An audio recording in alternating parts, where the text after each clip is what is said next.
Madame la présidente, monsieur le garde des Sceaux, madame la ministre, mes chers collègues, il n'est point d'acte sexuel licite s'il n'est pas consenti.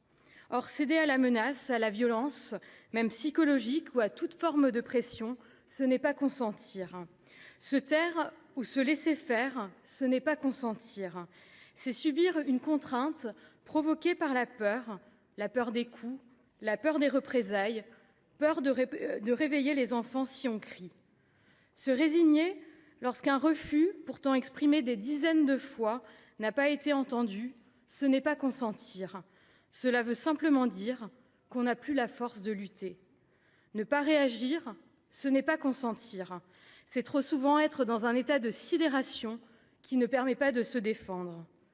C'est pour rappeler ces principes simples et les inscrire dans notre droit que nous examinons aujourd'hui la proposition de loi déposée par les députés Véronique Riotton et Marie-Charlotte Garin, que je salue en séance, visant à modifier la définition pénale du viol et des autres agressions sexuelles pour y intégrer la notion de consentement.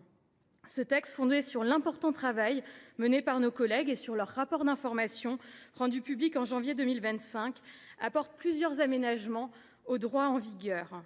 D'abord, et comme je l'ai indiqué, il introduit une référence explicite à la notion de consentement au sein de la définition des agressions sexuelles, entendue en son sens large, ce qui inclut le viol.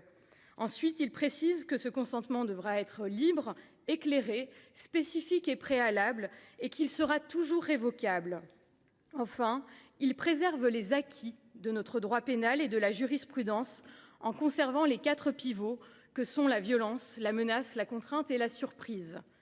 Les amendements déposés démontrent que ces orientations font consensus, puisque aucun d'entre eux ne se propose de remettre en cause l'architecture adoptée en commission.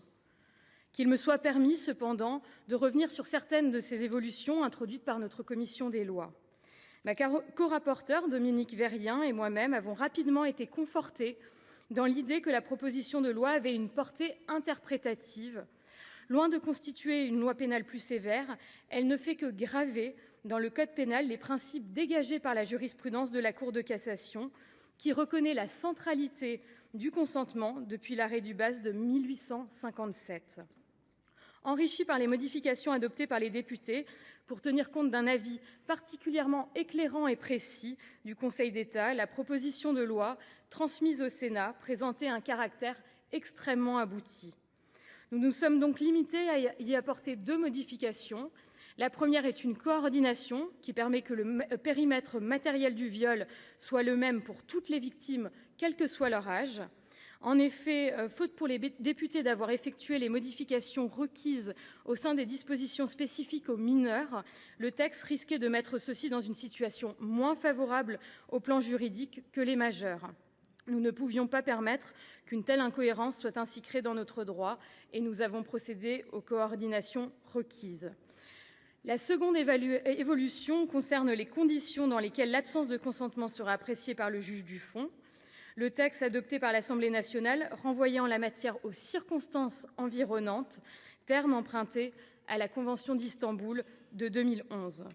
Cependant, cette notion n'est pas connue en droit français et aurait donc pu être source de difficultés pour les enquêteurs, mais aussi pour les magistrats, au détriment des plaignantes. Pire encore, elle est susceptible de générer des effets de bord négatifs pour les victimes, car elle peut conduire à exploiter leur environnement, leur comportement, leurs relations ou leur passé, ce qui est l'exact contraire de l'objectif poursuivi par la proposition de loi. Nous avons donc préféré retenir la notion de contexte, bien connue par le juge pénal français, et qui permettra de tenir compte de tous les éléments susceptibles d'avoir vicié le consentement de la victime. Mes chers collègues, avant de passer la parole à Dominique Vérien, je tiens à attirer votre attention sur le point d'équilibre que constitue la formule que nous avons dégagée en commission. Le droit pénal est une matière sensible, plus encore que tout autre domaine de la loi. Il ne doit être modifié que d'une main tremblante, car si nous commettions une erreur de droit, ce sont les victimes qui en feraient les frais. Je vous remercie.